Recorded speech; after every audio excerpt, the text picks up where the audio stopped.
All right, so when I'm not trying to bomb people out of this formation, the pistol doubles Y off, the main play that I go to is Fade Smash. And Fade Smash is going to give you that mesh post type of concept. So what we're going to do here is we're just going to streak the slot receiver. We were then going to drag the X receiver, as well as dragging the B receiver. That's my typical setup. Blocking the running back is going to be optional, but what this does is this gives us two drags, a post, and then either a streak or a fade.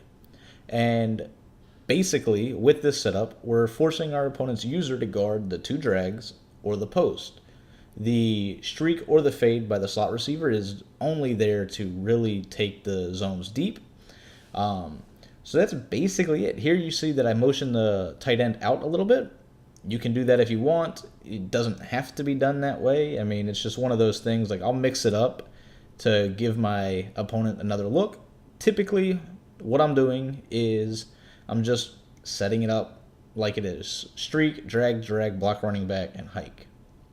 So, with that being said, when running this play, you're pretty much looking to always hit the post unless it's manually guarded. Once that post crosses the middle of the field, you want to just low point it.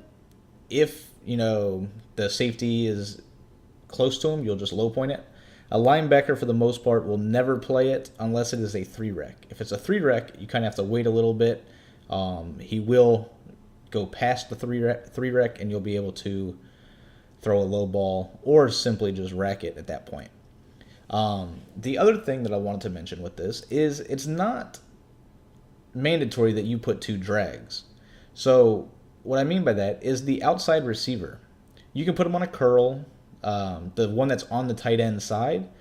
What I do when I mix it up is sometimes I'll put him on a curl and I'll low point the curl, or I will put him on a fade if I expect him to be in cover two. If my opponent is in a cover two defense, a lot of the times I will simply fade the outside guy, and you'll see that example right here. You see I got the streak drag post concept, but then I put my outside receiver Julio on a fade. And the reason I put him on a fade is because a cover two simply cannot stop the swerve unless you overthrow it. So basically, as we go into the instant replay here in a second, you'll see exactly what I'm talking about. Now, with the swerve, as soon as this safety turns his hips, so you saw right there, McCourty turns his hips at about the 40-yard line.